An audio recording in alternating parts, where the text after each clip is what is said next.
Hey, I'm Stephanie, and it's time for an eyeshadow palette declutter. Today I'll be focusing on my large eyeshadow palettes.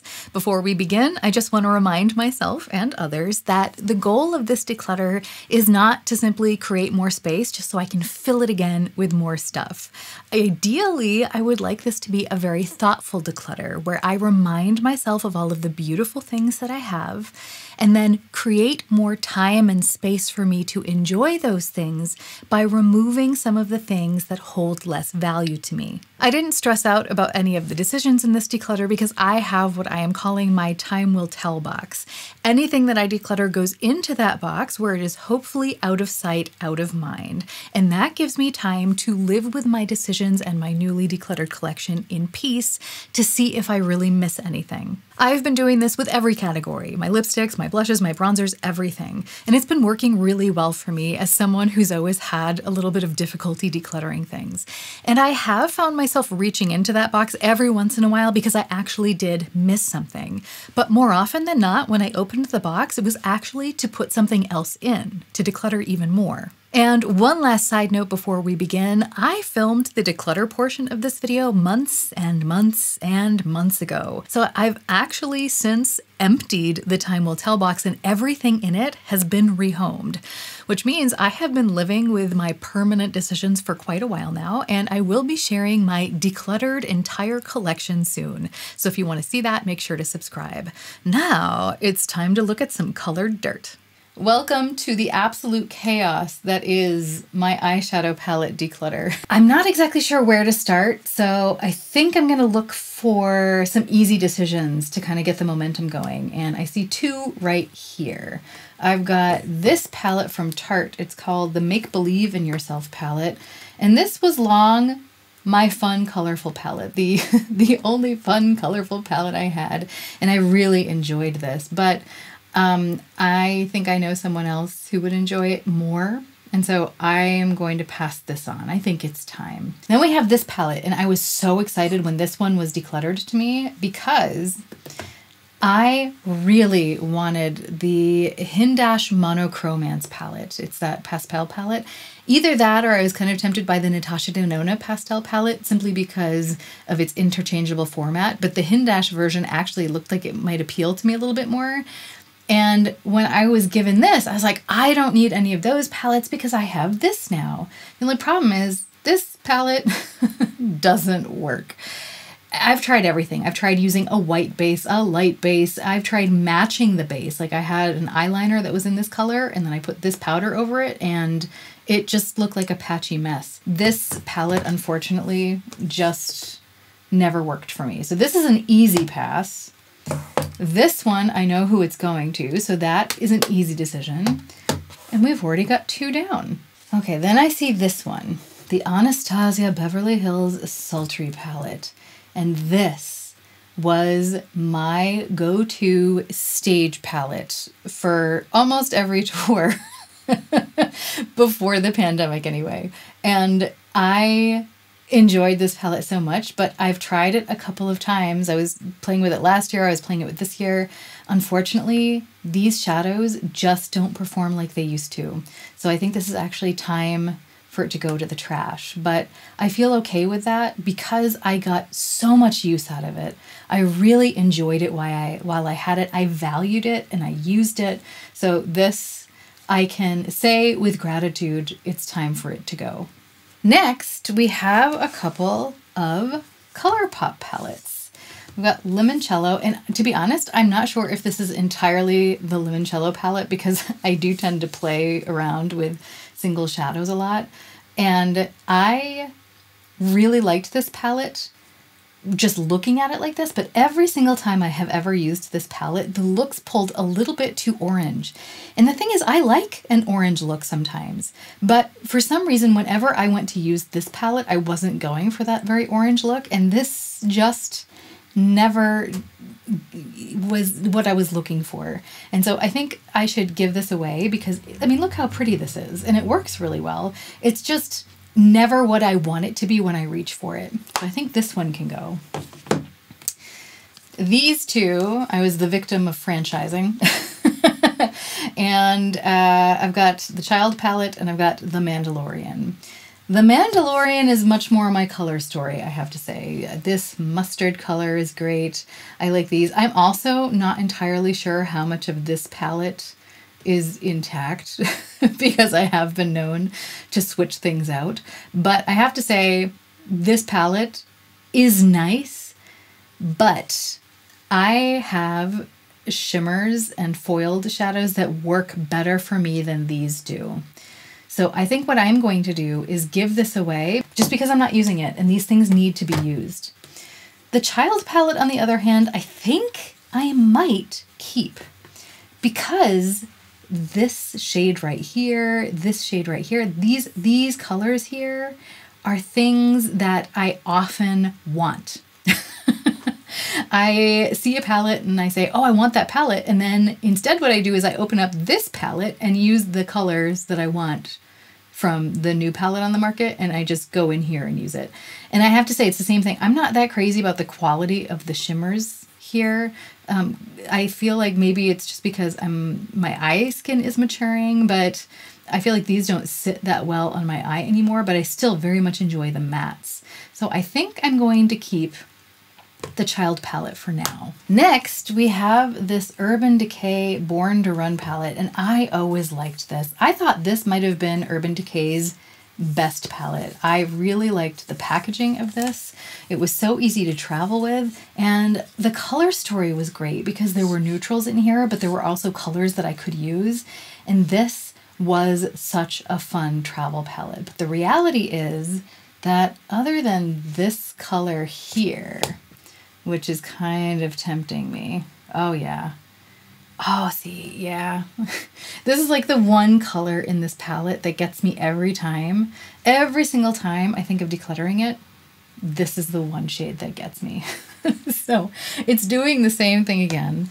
And I'm wondering if, yeah, because see, then it goes with this shadow so well. And these are just kind of, oh yeah. See, look how pretty that is. And I really enjoy that combination.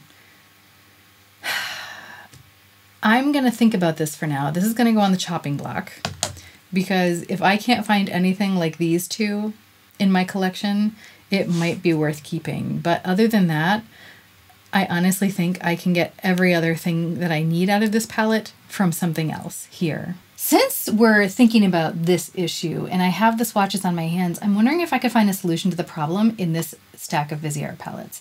In addition to these beautiful little ones, I have some of the larger ones.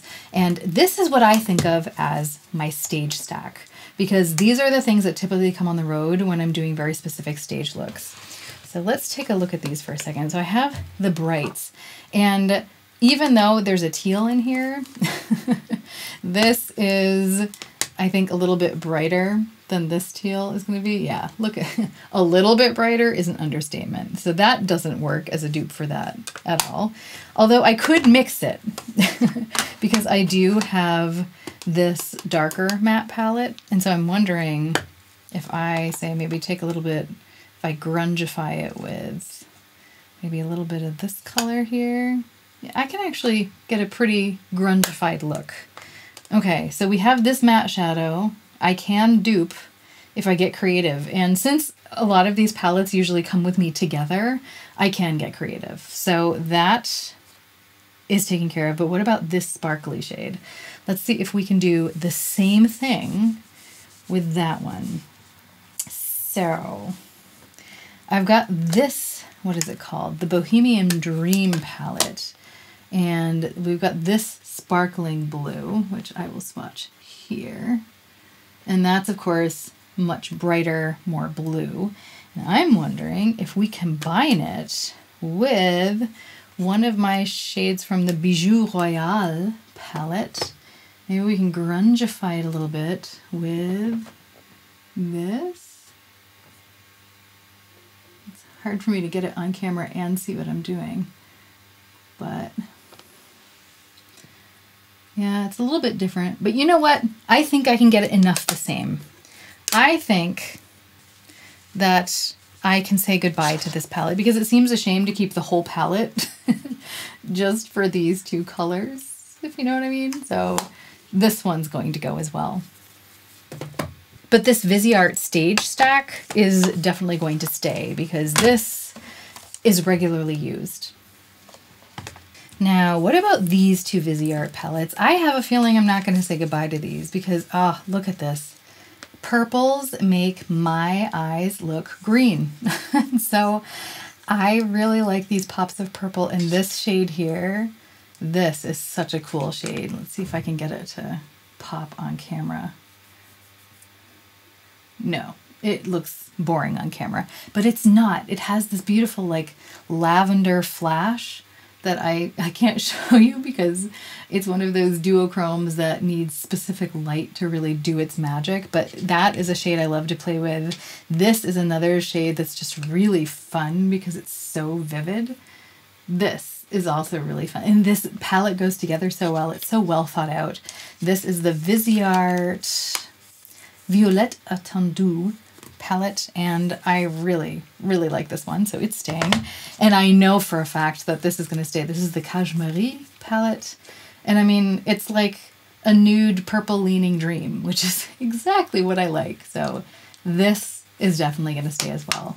I also like the fact that these are both so compact and so lightweight and easy to travel with. Next, let's talk Huda Beauty, and let's make some room so maybe we can open up a couple of these palettes. We've got the Rose Quartz palette, which is absolutely gorgeous. What a color story. We've got the Pretty Grunge palette, which I can tell you right now is not going anywhere because this is perfect for the stage. We've got the Mercury Retrograde palette, which is amazingly fun, but I'm not sure how realistic it is for me to keep. And then we've also got, oh, this is not Huda at all. This is Kevin Aquan, and we're going to take a look at this later. And we also have the Huda Beauty Nude palette. So let's open this up. Okay. When I think about how I use these, the Pretty Grunge palette has to stay because this is my go-to gunmetal stage palette right now. And I'm so glad I got it for that because it works perfectly. So this is going to stay. Then we have these two palettes, and when I look at them like this is the one that I prefer because it has some warmer tones in it, but I also know from this that this tends to pull warmer than it looks in the pan, at least on my skin tone. And it has some pretty neat kind of multi-dimensional shades in here. So this palette is pretty special. This palette is kind of boring in comparison, which if you've watched my channel for any length of time, you know that's exactly what I like.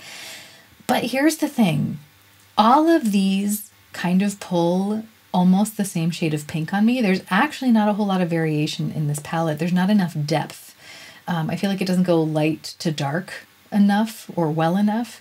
I really do like these foiled shades, but when I want to wear a pink eyeshadow look, I always nowadays have either been reaching for my Lancome Quint in Nude Sculptural or the Spontini Lilies quad from YSL if I want a matte look. And so I feel like because I'm always reaching for those things, or I'll also reach for the, what is it? It's a Natasha Denona 5 pan. I'll put it on the screen. But I use that palette as well. And so I figure if I'm always going to my smaller palettes for a pink look, I don't need this one. So the new nudes can go, despite the fact that it's a beautiful formula. I think I don't need it. Then we've got the Mercury Retrograde palette, which is very dramatic. I do like this. This is so much fun, but I do have beautiful singles. And to be honest, every time I need colors like this, I gravitate towards my singles. And so I think I am going to give this a new home because I would rather see it get used than waste away. And that leaves us with Rose Quartz. And this color story, because it looks so cool in the pan, I don't gravitate towards it as much as I should, but look at this. That is such a nice, like, this is the sort of thing I only use as a liner or in the outer corner, but it is so pretty. yeah, I think I think this one is going to stick around for a while longer. I think I want to see if once my collection is thinned out a bit, if I start using this more. So the only two that I'll be keeping from Huda are the Rose Quartz and the Pretty Grunge palettes. Now we can go back to this Kevyn Aucoin Nude Pop palette. This is like a gorgeous little treasure, and the mattes still work so beautifully, but I've realized that the softness of the shimmers is no longer what it used to be. The last time I used this, I was so looking forward to this color specifically because look how pretty that is. But I feel like on the eye, it just wasn't as smooth. Now it's playing nice. Now it's being all smooth and friendly. But yeah, see, this shadow is kind of like a little bit dry and powdery and unimpressive now, whereas it used to be very, very pretty. And so I don't know, or like this shadow here, I feel like is a little bit chunky and textured now where it didn't used to be. So although the mattes still work beautifully, and I mean, look at that color. Look at this color. They're so nice. I don't know, maybe because this isn't a palette I want to give away, just because I don't feel like the quality is up to par. I think a lot of these shadows have aged out, but this shadow and this shadow are things that I like to use a lot on their own. What I think I might do is keep this palette and test a couple of these shades against the singles that I have, and if I don't have anything that's equivalent, or if I like these better than my singles, then maybe what I'll do is I will depot the individual shades in here that still work and exchange them. But this palette, for the most part, is going to go. Then we have this palette from Lancome. It's their collaboration with the LOUVRE, and this palette is beautiful. I got this as a Christmas present, and I'm still, of course, playing with it. It's still new and shiny and fun, and I've been enjoying this so much. In fact, I did a look on my niece once with this, and she's at the age where I feel like she's really, really seriously interested in makeup, but I feel like maybe it's just because I'm her aunt and I want to protect her and I feel like she's growing up so fast, but she just wants all these really grown-up looks. But I did this really youthful look on her where it just made her look like this beautiful glowing imp. It was so great. And she took one look in the mirror and she's like, no, I don't like it, because she wanted a smoky eye. I was like, no, you're not old enough for a smoky eye. We did the smoky eye and she looked gorgeous, because I don't think there's any way for her not to look gorgeous. But what I wanted to say is this palette can give such a glowing, beautiful, ethereal look, and I have really been enjoying it for that. So one, it's new. Two, I'm really enjoying it. And three, it's absolutely pretty, and I want to see if I can get my niece to let me do this makeup look on her again, because I don't think she realized how pretty she looked. So what I'd like to do is, on a day where it's unimportant, I would like to do her makeup again with this palette and then take a picture of her.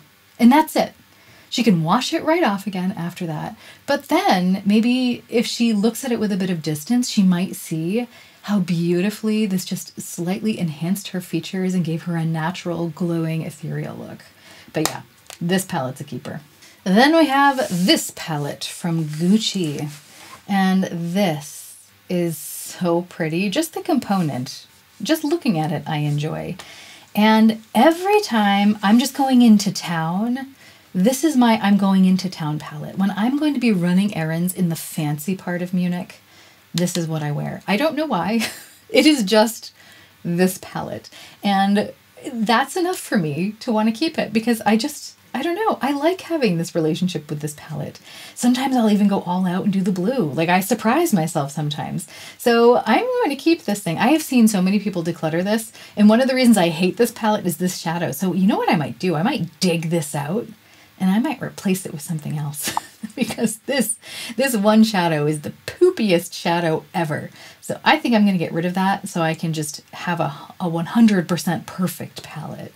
But yeah, I think this is worth keeping. These are all of my Natasha Denona palettes. And I honestly don't think I'm going to get rid of any of these, because every time I think of my favorite things, these are among them.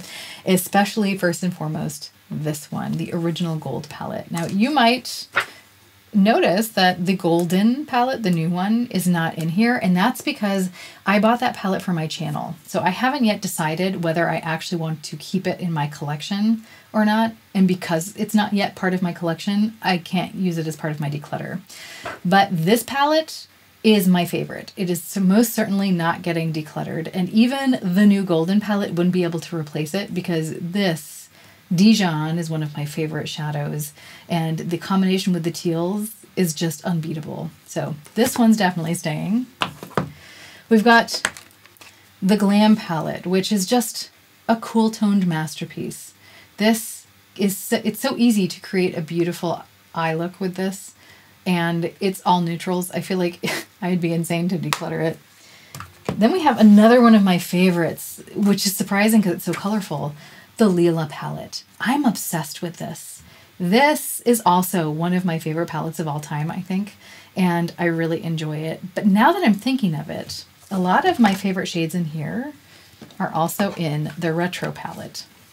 You'll notice these are related. They're sisters, not twins, but this shade here is Helio, which is here, and there's a couple of other repeat shades here and there between these two palettes.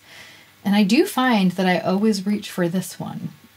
So I'm kind of wondering if I need both. I think I'm going to be daring and I'm going to put this in the declutter pile because I have the time will tell box. And if it turns out that I've made a mistake, I can get this out of the box and change my decision. So this is going to go in the declutter pile. This, though, is definitely staying. As for the I Need a Nude palette, this is definitely staying. I also got this as a Christmas present. It's boring, and if it's boring, you know I love it, and I do. I really, really, really enjoy this one. This one is definitely sticking around. This Yucca palette actually really surprised me. When this first came out, I think it might have been during my no buy year, so I didn't pick it up, but I did go and swatch it in person, I think at an Ulta, and I thought that the formulas felt nice, but I was kind of unimpressed with the colors for my skin tone. But I was swatching it somewhere else when I saw it, and I don't know if the lighting was just different or what, but all of a sudden I felt like these colors just kind of made my skin glow, and I really enjoyed them. So I ended up picking it up, and I have not regretted it. And it kind of makes me wonder, because I always say that I am neutral but lean slightly golden, which I do think is correct, but I swear I lean an ever so slightly green gold. So if that's true, then maybe that's why this palette works so well for me. But I have actually really been enjoying this since I picked it up, and I think it was definitely worth it, so keep her. Then we have the Biba. This, of course, is also a neutral palette, and I don't need all the neutral palettes that I have, but I'm telling you right now, I adore playing with them. And for that reason alone, it's worth me keeping them because I get to play with all the nuances of all the colors and I have fun. If I were feeling overwhelmed with what I had and I felt like, oh, I never know what palette to use, then I would consider getting rid of some of my neutrals. But this comes in so handy, especially this black. When I'm on the road and I'm doing a smoky eye for the stage, this is great because there's no fallout. So I don't necessarily have to do my eyes first and I can still get away with using a black. It's just like little details like that about these palettes just really keep my interest. And because I know exactly when I want to open these palettes, I feel like it makes sense to keep them. So Biba is staying. Then we have the Natasha Denona Bronze palette, and this leans orange on me, but in the coolest way. I feel like this palette makes the blue in my eyes come out. So when I wear the Lila palette, I can make my eyes look green, and when I wear this palette, I can make my eyes look blue. And so even though this is relatively monochromatic, I really enjoy this. I also really enjoy these two shades here. And this might be one of my favorite shadows of all time. This is Palladium. This is just, it's such a gorgeous color on the lid. Let me swatch it. Yeah. Swatch Goblin. I just love how I don't know, the shine, there's something that's just, it's like the perfect tone. If I want to do a bronzy eye, this is just the perfect one and done shadow on just like an easy vacation day. This is what I used in Croatia when I was on vacation. Ah, this is so pretty. So that's not going anywhere. Now we have my colorful Natasha Denona palettes. We'll take a look at this one. This is the Metropolis palette. These shades are not in order. I put them in a different order, but just looking at this makes me so happy. And so I think I'm gonna keep this just because, I mean, look at it. It's just so pretty. So yeah, this is a keeper. Then we have the Natasha Denona Trio Chrome palette. This is a hidden gem, especially for someone like me who enjoys wearing purples because they bring the green out in my eyes, but who's also craving pastels.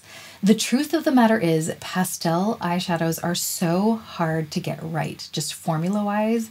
As we saw with that first palette that we were looking at, the LOUVRE palette, they were just kind of crumbly, they were dry, they looked patchy, there was nothing cool about any of the shadows, but these perform well. I've got this beautiful kind of pastel peach, and it's got enough intensity that it shows up. It's just a pretty color. We've got this cool kind of lavender shade, but it's like somehow wearable. You've got this beautiful kind of yellow chartreuse ion color. Or then we have this color. This is kind of like a pastel green, but they show up. They're not patchy. So this is another palette that has kind of kept me from purchasing some of the pastel palettes out there, because in essence, it's a pastel palette, but it's got a little bit of grunge to it. And that's something that I think I need, because pastel palettes, I think, tend to run a little bit cool. It's just the nature of the colors, but these have warmth to them, they have grunge to them, they have something earthy to them, and that's what I need. So if I'm going to get a pastel palette, this is pretty much the pastel palette for me. And this is what I gravitate towards every spring, just as I did this year and the year before and the year before that. So this is definitely a keeper. Here we have my Pat McGrath eyeshadows, and I have to say, I still adore these. This palette has the perfect little quad in here. I mean, look how boring this is. That says Beige Babe all over it. Then we've got this kind of olive tone shadow, absolutely beautiful. This amazing sparkly, I don't know, glitter topper shadow. These are just amazing colors for me. And so I really enjoy this palette. That's a keeper. Then we have this. It's got the kind of mauve tones that I really enjoy, and I think this one is therefore also worth keeping. This is, let's see, the first one I decided to keep was, let's see, which one is it? The Mothership 6. This one is the Divine Rose 1 palette. Just look at how pretty that is. So this is a keeper. Next, let's take a look at this one. This one is Mothership 10 Moonlit Seduction, and this is one that I bought last summer, and this is one that I had been saving for, that I was looking forward to getting, and it is one that I still enjoy using so much. So no regrets when I purchased this. And I know a lot of people said that they're not a fan of these because they no longer have that baked formula, but these shadows might be some of my favorites. Honestly, they're different, but they're so pretty. Let's take a look at some swatches. Just, oh, so pretty.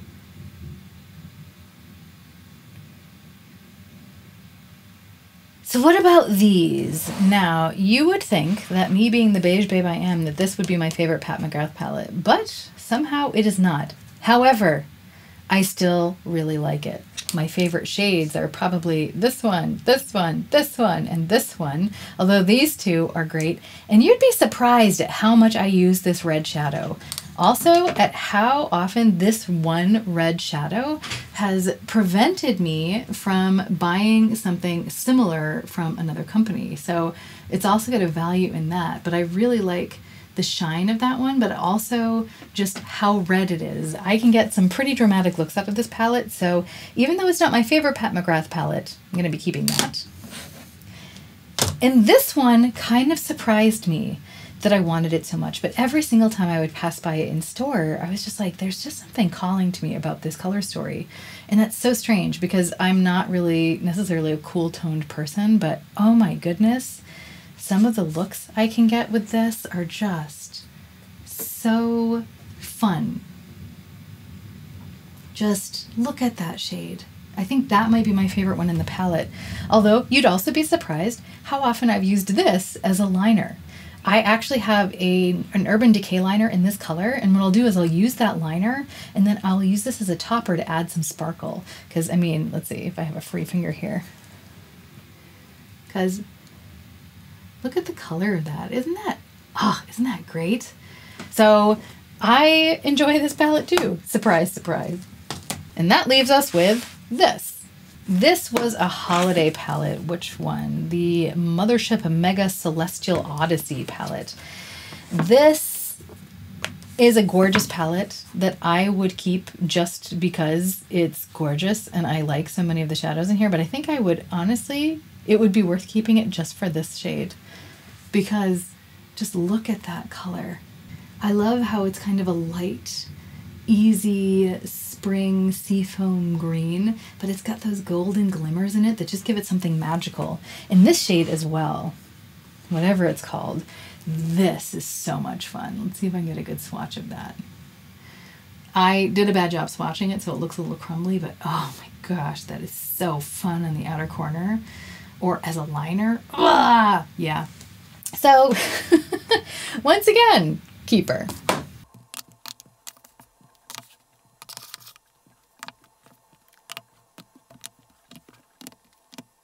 Now we've come to the real heart of my collection. These are my neutrals. And I have a feeling this might be a very difficult group of shadows for me to part with, but who knows? Maybe I'll surprise myself. For example, I'm going to look at this Too Faced Chocolate Chip palette. Look how cute that is. Do you know how often I have slipped this into a bag just to know that I had eyeshadow near me? What a dumb reason to have an eyeshadow palette. I mean, I didn't get it for that reason, but that's what I've been using it for. And to be honest, it's fun. I have taken this on the road because it is so small and it's very convenient, but I specifically remember that my mother saw this and she's like, I want it. And so you know what? Look at all these neutrals. Mom, you're finally getting your way. You can have it. Then we have this Tarte palette. And what I've come to realize is that Tarte eyeshadows are not for me. This was also decluttered to me, so I don't necessarily feel bad about passing it on. I tried it a couple times. It's nice, but I have nicer. And so I am going to stick with the nicer, and I am going to forward this onwards. And we have this one. This is old. It is not KVD. It is Kat Von D. That's how old this is. And this is the Shade and Light Eye palette. This still, to this day, has amazing quality. I don't know what magic that they put in these shadows, but there's something there. And what I like about these is they're not satins. They are 100% matte shadows, but there's some sort of very natural sheen that comes through. It's almost as if it encourages the oils from your skin to just combine with these powders to just create this beautiful, ever so subtle sheen. And so it just gives a matte look more dimension. And that's why it has been so hard for me to part with this and why I don't know if I'm going to be able to part with it today. One palette that I think will be easier to declutter is this one. This is the Urban Decay Naked Honey palette, which was lent to me so that I could do some swatches for my golden palette review. But then once my friend saw the golden palette, she's like, just keep it. I want the golden palette, not that. I was like, okay. So now it was borrowed, now it's kept. And here's the thing. These shadows do not stay on my eyeballs. I can use primer all I want. These shadows, for some reason, melt away on me. And I don't tend to have that problem with Urban Decay, so I'm kind of surprised. I don't know if that has to do with the age of this palette. I also have no idea how old this is. This could be relatively new because it doesn't look like it's been very used. But all I know is that this doesn't work for me. So I'm going to pass this on. Another palette that does not work for me is this Patrick Ta one. The matte shadows are gorgeous. The cream shadows are gorgeous, but these shimmer shades are just not my thing. Not at all. I can't stand these. They look kind of like cauliflower on my eyes. I can't describe. This one just looks dry and powdery. These look like cauliflower. These look kind of dry and powdery. There's just like, I have nothing positive to say about any of these 1, 2, 3, 4, 5, 6 shades. Half of the palette I cannot stand. Half of the palette I absolutely love. And I had actually decluttered this last year because I did my Panning for Gold series where I was doing direct head-to-head comparisons of different palettes. And this one lost by far just because the shimmers are not my taste. But it got decluttered back to me. And so now I have it again, and I was able to try it again to see if maybe I had changed my mind. I have not. I still don't like it. What I am still kind of theoretically tempted by is the all matte palette that Patrick Ta released last year. I'm not going to get it, but oh my gosh, based on what I know about these mattes, that palette probably is quite beautiful, but this one with the shimmers is not for me. Another palette that is not for me is this one. This is like the new MAC neutral palette. The old one looked like this. This was, what is it, Art Library Nude Model. And this is a gorgeous palette. This was also decluttered to me, and I have really enjoyed using this, and I think it's been a great little friend to me. But then MAC went and replaced it with this. I think they've reformulated a bunch of their eyeshadows, and I'm telling you, this looks gorgeous. This color, I wanted it to be my new favorite shadow of all time. And it looks beautiful for the first 30 seconds that it's on my eye, but it fades to nothing almost immediately. And it doesn't matter what primer I use, what brush I use, and I'm experienced with getting shadows to stay on my oily hooded eyelids, and this one evaporates. So to be honest, the whole palette has no staying power on me. I find it kind of patchy in places. It's kind of hard to blend. I was not a fan of this new version, the MAC Connecting Color. So this can definitely go. The question is, do I want this one to stay? I mean, it's a neutral palette, so of course I want it to stay. Oh, I don't know. I don't know. I don't know. We'll come back to MAC. Let's instead move on to VISEART. This is my VISEART Neutrals palette. This always stays intact because I can just grab it and go, and it's just a very easy palette. This one actually lives in my everyday makeup drawer, so it doesn't live in my eyeshadow palette drawer with the rest of them, and that's how often I use it. This is just a superb little masterpiece, and I can't imagine getting rid of it. Another one that lives in my everyday makeup drawer is this Hindash Beautopsy palette.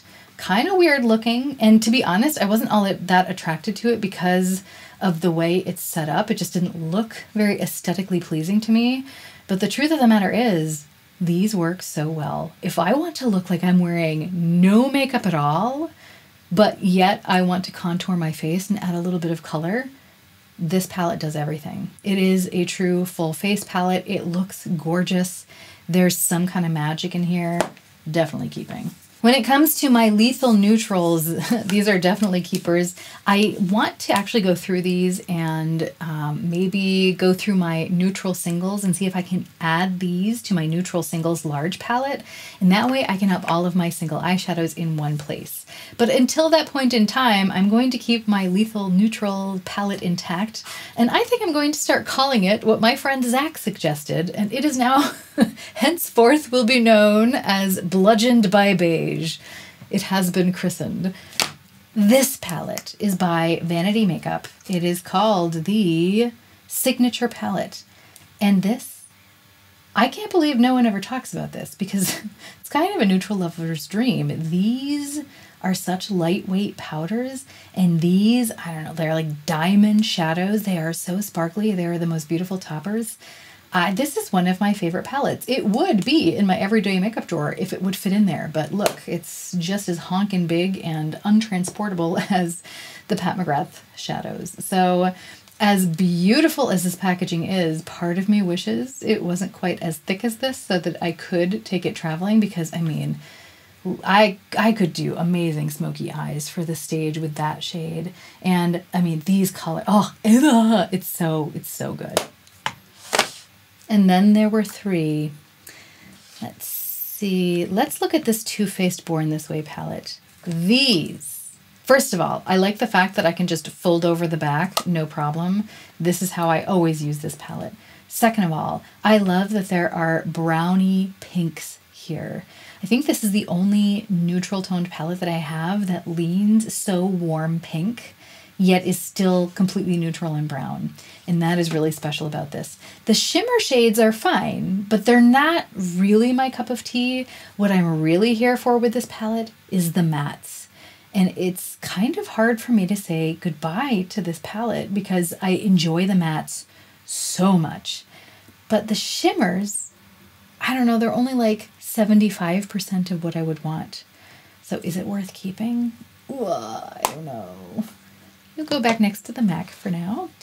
But here we have a definite keeper. This I bought at Christmas time after I was able to swatch some of the more contoury shades, and I realized that this is what I wanted in a contour.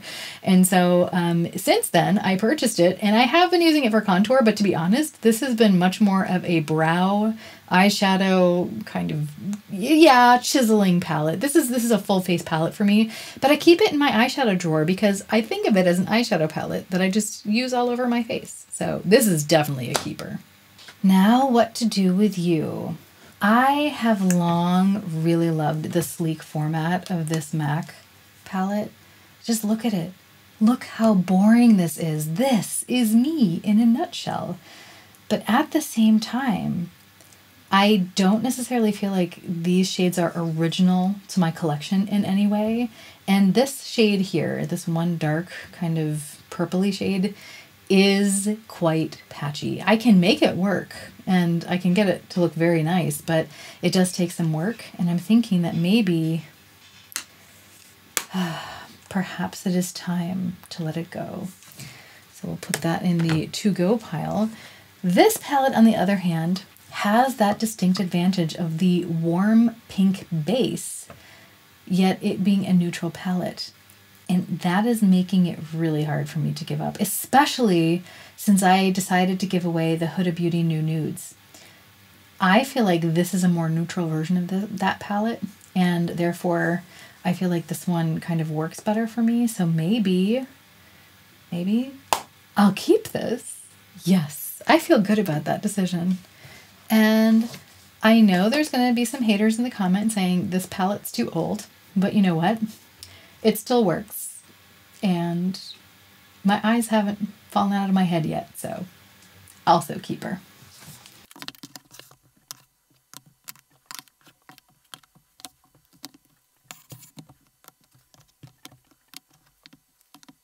These are the palettes I will be either rehoming or tossing in the garbage, depending on the state of the shadows.